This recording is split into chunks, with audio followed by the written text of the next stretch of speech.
Une mère de 5 enfants disparaît en pleine matinée, mais ce que les caméras vont révéler quelques temps plus tard va choquer toute l'Amérique. Sur ces images de vidéosurveillance, on aperçoit la voiture de Jennifer Dulos qui quitte son domicile à 8h05 pour déposer ses enfants à l'école.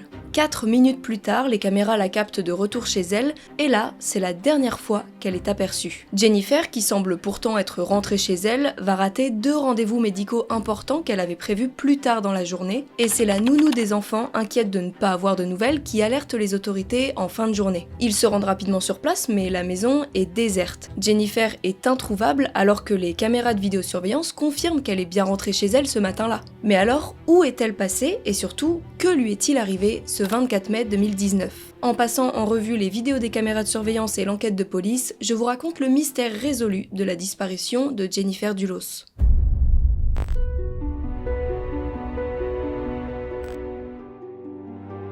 Pour comprendre ce qui se passe le 24 mai 2019, il faut remonter quelques années en arrière. Jennifer Farber grandit à New York dans une famille plutôt aisée. Son truc à Jennifer, ce sont les mots. Elle adore écrire et elle va en faire son métier en devenant rédactrice. Avant ça, elle fait ses études à l'université de Brown où elle obtient son diplôme en 1990. Et c'est là-bas qu'elle va rencontrer Fotis Dulos. C'est un homme charismatique, il lui plaît immédiatement, mais à l'époque, il est déjà avec quelqu'un et il est même carrément marié. Il faudra attendre plusieurs années avant que leurs chemins ne se recroisent et qu'ils se mettent ensemble. Fotis, lui, il est né en Turquie mais a grandi en Grèce, il arrive aux États-Unis et il y fait ses études avant d'être diplômé en 1989, c'est-à-dire 1 an avant Jennifer. Fotis, c'est un homme ambitieux et il va donc rapidement créer sa propre société, il s'agit du Four Group. Hi, I'm Fotis Dulos and I'm the owner of Four Group. We're custom builders working primarily in the Hartford and Fairfield counties. I'm here today to introduce you to 80 Mountain Spring, which is the structure right behind me. Le but, c'est de vendre des maisons de luxe à des personnes qui en ont les moyens. Alors qu'il est encore marié à sa première femme, Fotis va correspondre avec Jennifer en parallèle. Ils s'écrivent des lettres enflammées et bien sûr, Fotis finit par demander le divorce. Ni une ni deux, seulement 6 semaines plus tard, il épouse Jennifer. Nous sommes alors en août 2004. Pour eux, c'était un véritable coup de foudre et à ce moment-là, rien ni personne ne semble pouvoir entacher leur bonheur. Les deux amoureux fraîchement mariés s'installent à Farmington dans le Connecticut. La maison est immense, c'est quasiment un manoir à ce stade, ça n'a rien d'une maison classique. Il y a de quoi garer plusieurs voitures, il y a un grand terrain, plusieurs salles de bain, une salle de sport, une cave à vin, 6 chambres. Bon, disons qu'ils sont à l'aise quoi. Jennifer va tomber enceinte de leur premier enfant, puis du deuxième, et finalement, ils auront 5 enfants ensemble, dont 2 paires de jumeaux, ce qui est quand même assez exceptionnel. Au total, il y aura 3 garçons et 2 filles. Pour résumer, à ce stade de notre histoire, rien ne cloche. Ils vivent leur amour parfait dans une superbe maison, avec une ribambelle d'enfants, c'est l'image de la famille idéale. Mais derrière cette façade, quelque chose se trame. Au fil des années, Jennifer commence à voir en Fotis un homme très différent de celui qu'elle a épousé.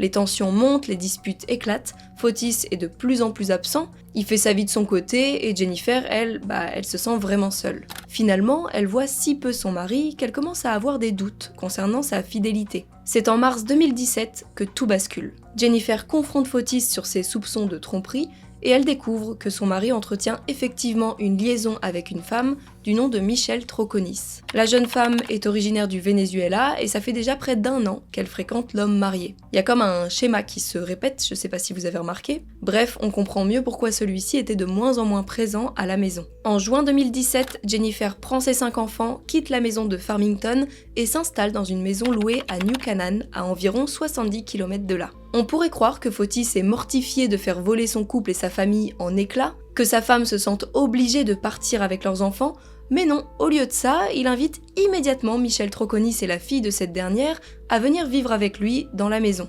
Pour Jennifer, c'est une double trahison. Son mari l'a trompée et sa remplaçante dort maintenant dans son lit, dans sa maison, avec ce qui lui reste d'affaires. Leur mariage semble bel et bien fini et les démarches du divorce sont entamées. Mais là, ça ne va pas être une partie de plaisir. Fotis ne facilite pas du tout les choses puisqu'il veut poser ses conditions. Et il va même jusqu'à menacer Jennifer de demander la garde exclusive des enfants et de les emmener dans son pays natal si elle ne lui donne pas ce qu'il veut. Mais alors, que veut-il, me direz-vous ? En fait, pour Fotis, il est hors de question que Jennifer reparte avec une partie du patrimoine du couple. Du coup, le divorce traîne encore et encore. Pourtant, il possède sa propre société immobilière de maisons de luxe, on pourrait se dire qu'il est assez à l'aise pour rebondir après un divorce. Mais en réalité, son entreprise est justement en train de s'effondrer. Tout avait pourtant bien commencé, mais là, Fotis se retrouve dans une situation catastrophique.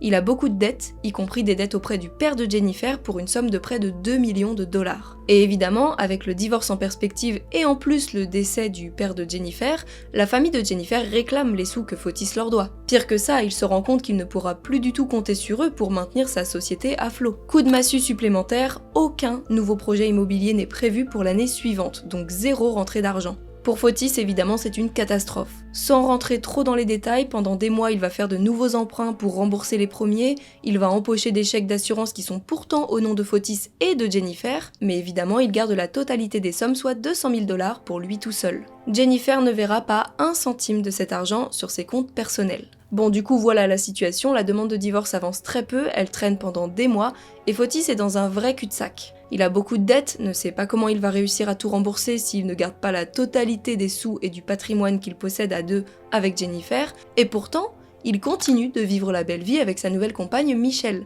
et avec la fille de cette dernière. Ils partent séjourner dans des jolis hôtels de luxe, ce genre de choses, ils font des voyages, et ils gardent la superbe maison de Farmington. Assez surprenant pour quelqu'un qui a plus de 4 millions de dollars de dettes. Du moins, la société de Fotis a plusieurs millions de dollars de dettes. Dans ses propres déclarations, Fotis admet d'ailleurs être en situation financière désastreuse et évoque la possibilité de mettre Ford Group en faillite. C'est donc dans ce contexte particulièrement tendu que Jennifer, elle, va commencer à avoir peur. Dans des déclarations officielles qui ont lieu pour préparer le divorce, elle affirme craindre pour sa vie. Elle dit que Fotis l'a menacée d'emmener les enfants si elle n'accepte pas ses conditions de divorce qui sont évidemment très avantageuses pour Fotis. Elle dit aussi savoir que ce dernier a acheté récemment une arme à feu. Et elle va encore plus loin. Jennifer écrit noir sur blanc « Je sais que déposer cette demande de divorce va le mettre en rage. Je sais qu'il va chercher à me nuire d'une façon ou d'une autre. Je suis terrifiée pour la sécurité de ma famille. » Et là, clairement, ce ne sont pas des phrases balancées à la légère, elle est assez inquiète pour le dire tout haut de manière officielle. C'est dire la terreur qu'elle ressent à ce moment-là. Mais finalement, ces mots pourtant écrits noir sur blanc dans un dossier de divorce, personne n'y prête vraiment attention. Du moins jusqu'au 24 mai 2019.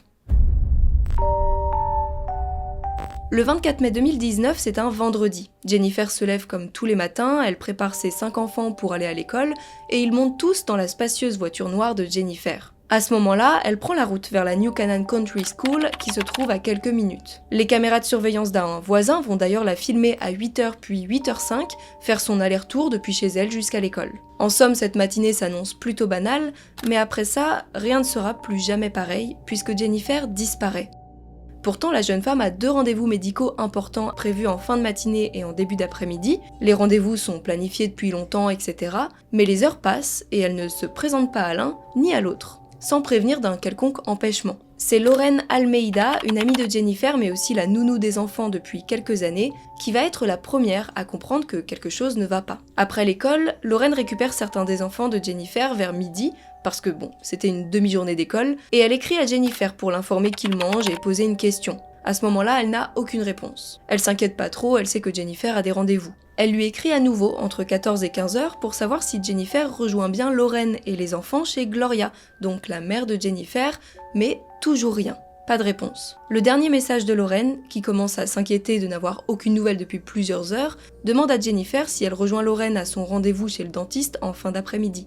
Lauren appelle quelques amis, elle questionne même Gloria, la mère de Jennifer, mais personne n'a de nouvelles de la jeune femme. Au bout de quelques heures, Lauren en est certaine, il s'est passé quelque chose de grave et elle décide de contacter les autorités. Les agents de police se rendent rapidement chez Jennifer pour débuter leur enquête et comme toujours aux États-Unis, on a les vidéos des caméras embarquées des policiers. Ils pénètrent dans la maison au tout début de la soirée du 24 mai 2019 et il va falloir près d'1 heure pour inspecter minutieusement toute la maison. Pour une mère avec ses 5 enfants tous âgés de 8 à 13 ans, forcément la maison est assez grande. Les policiers commencent par inspecter la cuisine, le salon, bref tout ce qui se trouve au rez-de-chaussée, puis ils montent au premier étage où ils trouvent les chambres, et ils terminent par les combles qui sont visiblement aménagés en chambres d'enfants. Ils prennent même le soin de fouiller les espaces en sous-pente avant de redescendre les étages. Là, ils reçoivent une info, par le biais de leur talkie-walkie. Apparemment, un véhicule noir, reconnu comme étant celui de Jennifer, a été retrouvé abandonné à quelques rues de là. Les policiers qui sont chez Jennifer prennent bonne note de cette info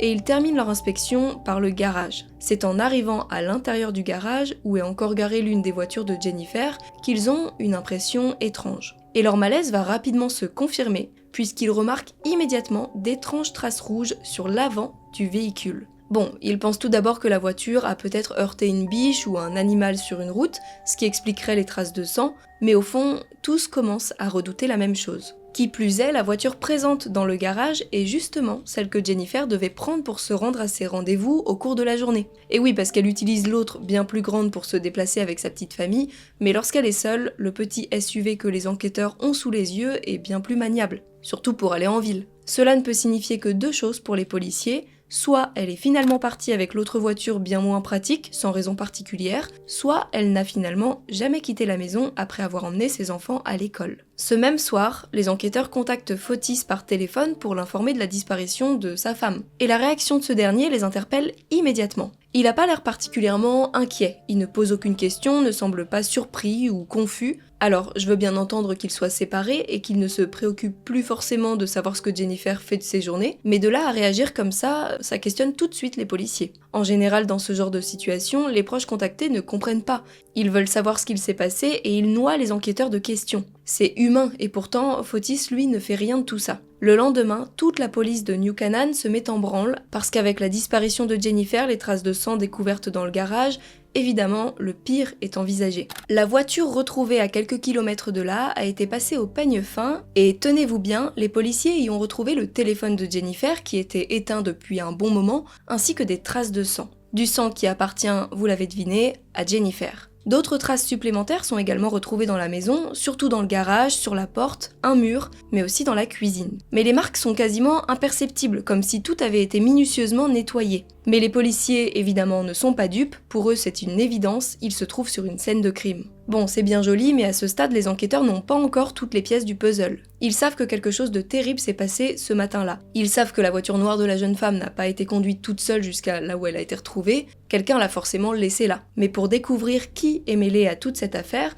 il va falloir mener l'enquête. Et pour ça, les caméras de surveillance qui se trouvent à près de 100 km de là vont commencer à apporter certains éléments de réponse.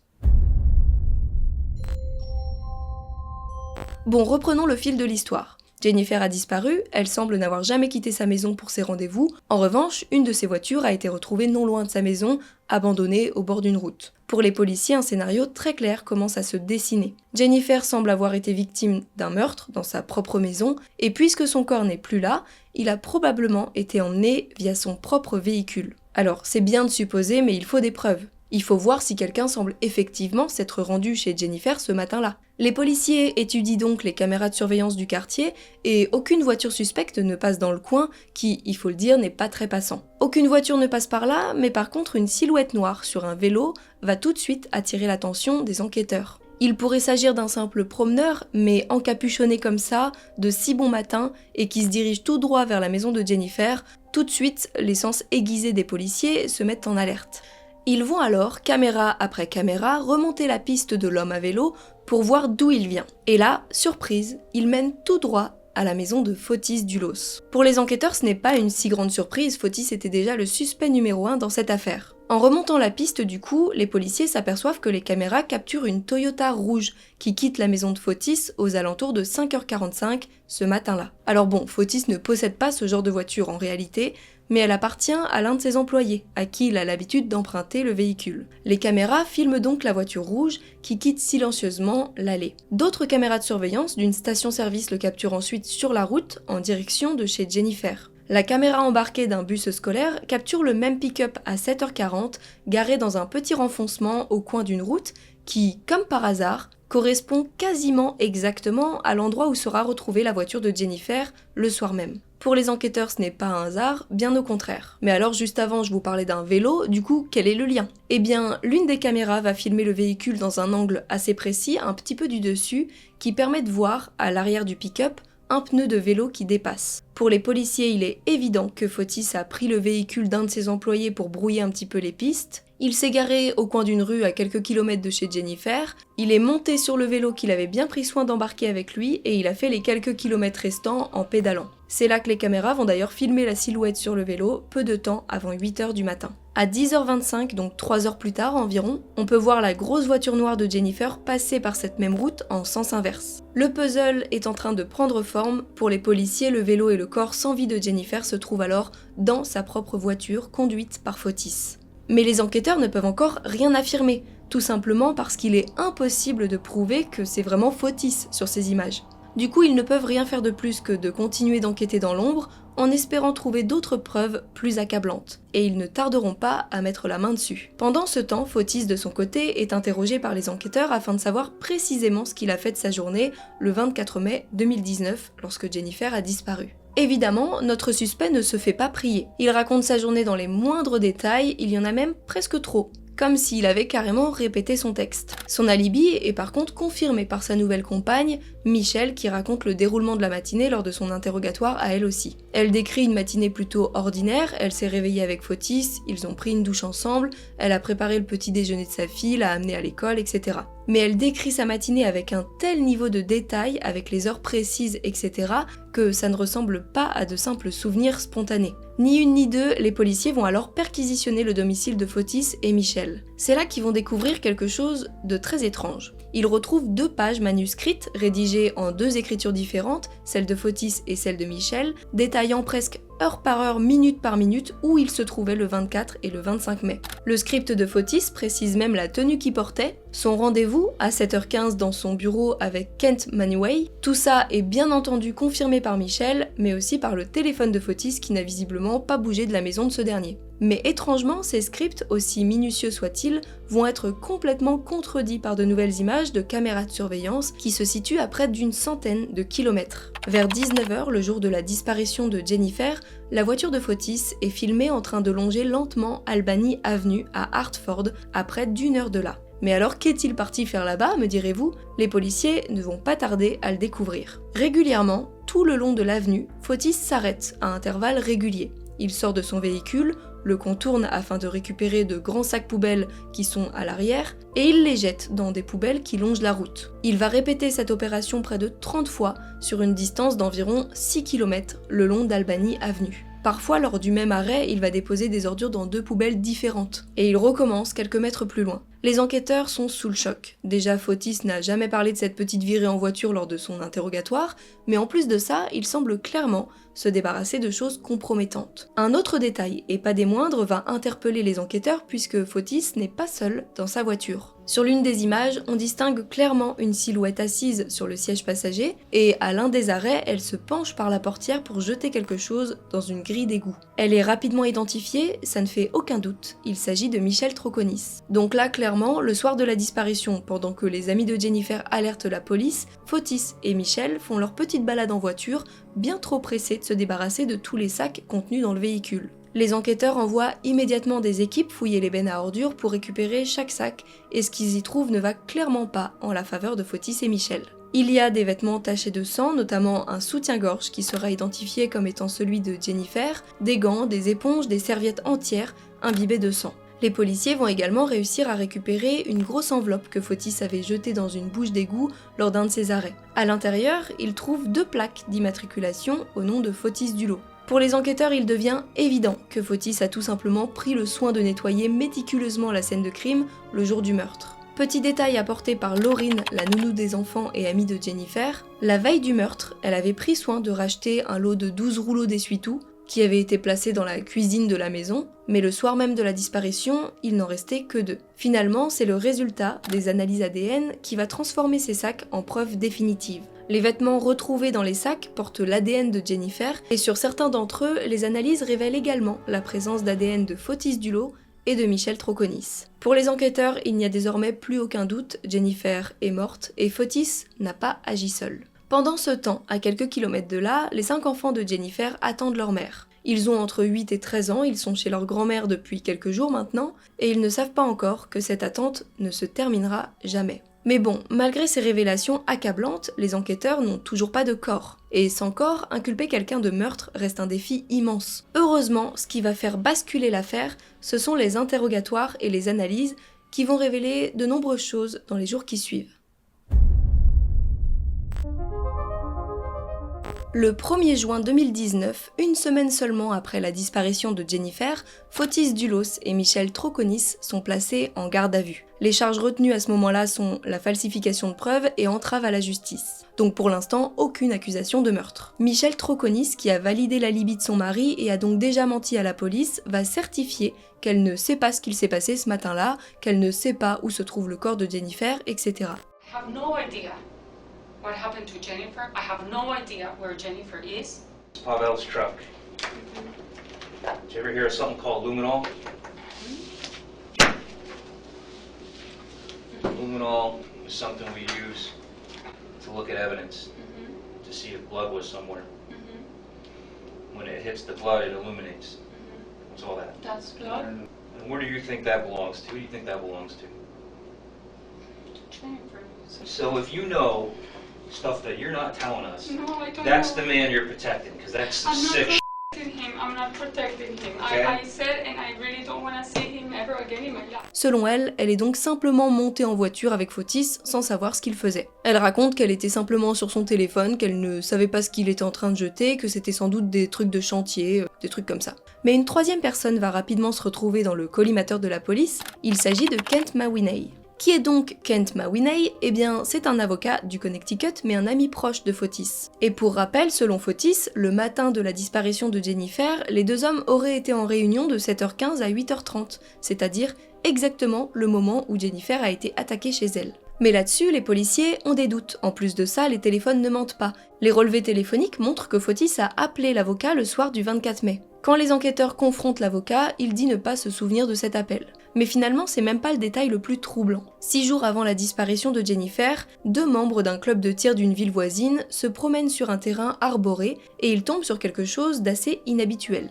Il s'agit d'un grand trou qui est creusé dans le sol. Mais alors pas juste un grand trou creusé par un animal, là c'était clairement humain, puisque le trou avait une forme rectangulaire. Long de 2 mètres, profond d'1 mètre, recouvert de gris et camouflé par des branches, on dirait tout simplement une tombe. À l'intérieur, les hommes aperçoivent même une bâche bleue et 2 sacs de chaux. Tenez-vous bien, le club de tir où se trouvait le trou avait été fondé par Kent Mawhinney lui-même.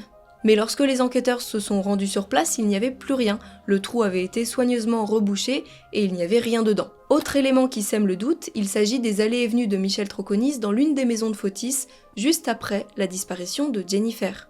Elle dit qu'elle s'y est simplement rendue pour faire un petit peu de ménage. Bon, assez étrange vu le timing, et les enquêteurs pensent qu'il a pu s'y passer quelque chose. Mais finalement, ils ne trouveront rien dans la maison. La Toyota rouge de l'employé de Fotis va également être passée au peigne fin. Et bien qu'elle ait été nettoyée de fond en comble, les enquêteurs retrouvent tout de même des traces de sang sur l'un des sièges de la voiture. Des traces de sang qui se révèlent finalement, effectivement, appartenir à Jennifer Dulos. C'est l'une des preuves qui manquait pour donner plus de poids au dossier, et le 7 juin 2020, Fotis Dulos est arrêté à son domicile. Les charges retenues cette fois sont meurtre avec préméditation, meurtre et enlèvement, et sa caution est fixée à 6 millions de dollars. Le même jour, Michel Troconis est inculpé de complicité de meurtre, et Kent Mawhinney également. Fotis est finalement libéré sous caution le lendemain, donc il a payé sa caution, mais il a un bracelet GPS et il est assigné à résidence. Mais il n'est pas au bout de ses peines puisqu'il doit se présenter au tribunal le 28 janvier suivant. Mais ce rendez-vous, eh bien, il ne l'honorera jamais.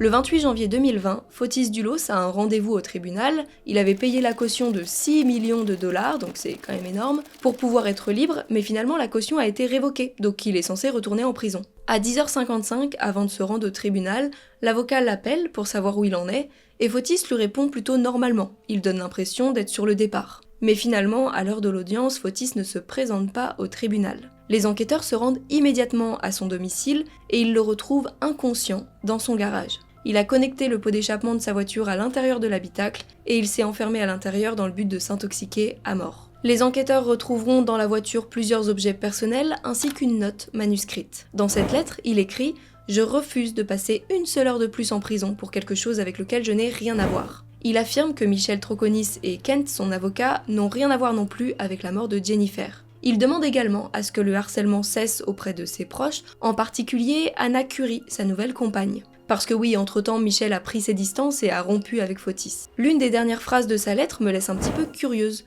puisqu'il dit « Mon avocat peut expliquer ce qu'il s'est passé avec les sacs sur Albany Avenue ». Tout le reste est une histoire fabriquée par les forces de l'ordre. Donc Albany Avenue, c'est la route où il a jeté tous les sacs. Mais malheureusement, son avocat ne dira rien de plus à ce sujet. Avec la mort de Fotis, le procès principal ne peut plus avoir lieu. Mais 2 complices sont encore en attente de leur jugement. Le 1er mars 2024, près de 5 ans après la disparition de Jennifer, Michelle Troconis est reconnue coupable de 6 chefs d'accusation, dont complicité de meurtre, entrave à la justice et falsification de preuves. Elle est condamnée à 20 ans de prison avec l'obligation d'en faire minimum 14. Quant à Kent Mawinney, il plaide finalement coupable d'une charge assez mineure d'obstruction à la police et il est simplement condamné à une peine équivalente au temps déjà purgé, vu qu'il a été enfermé pendant tout ce temps. Le corps de Jennifer, lui, ne sera jamais retrouvé. Ses 5 enfants, aujourd'hui âgés de 13 à 18 ans, vivent avec leur grand-mère, Gloria Farber, à New York. Au final, Jennifer avait tout écrit, tout anticipé. Elle avait eu peur, elle l'avait dit, elle l'avait même écrit. Et pourtant, personne n'a pris la moindre mesure pour la mettre en sécurité. Aujourd'hui, une loi porte son nom au Connecticut. Il s'agit de la Jennifer's Law, donc la loi de Jennifer, qui étend la définition de la violence domestique pour inclure l'emprise coercitive. Ça veut dire que les violences domestiques, ce ne sont pas simplement, entre guillemets, des violences physiques, des menaces, etc. Ça peut être beaucoup plus insidieux et une véritable emprise sur le conjoint. En bref, exactement ce qu'avait décrit Jennifer dans ses documents officiels des années avant de disparaître. Finalement, ces mots ont été entendus. Trop tard pour elle, mais peut-être pas pour d'autres. Cette affaire laisse néanmoins un gros point d'interrogation. Où est Jennifer? Où est son corps? La mère de Jennifer dit qu'elle croit que Michelle Troconis sait où se trouve le corps de sa fille. Lorraine, l'amie qui a donné l'alerte, lui a même posé la question en pleine salle d'audience, mais Michelle n'a pas répondu. Des fouilles ont pourtant été effectuées dans le terrain de la maison de Fotis et dans sa maison secondaire, mais ils n'ont visiblement rien trouvé de très probant. Conclusion, on ne saura sans doute jamais ce qui est advenu du corps de Jennifer. Voilà pour cette affaire, j'espère qu'elle vous a intéressé. Si c'est le cas, n'hésitez pas à mettre un petit pouce en l'air et à booster la vidéo. Vous pouvez également vous abonner pour suivre la suite des histoires que je raconte, si ça vous plaît. Quant à moi, je vous dis à très vite et d'ici là, portez-vous bien.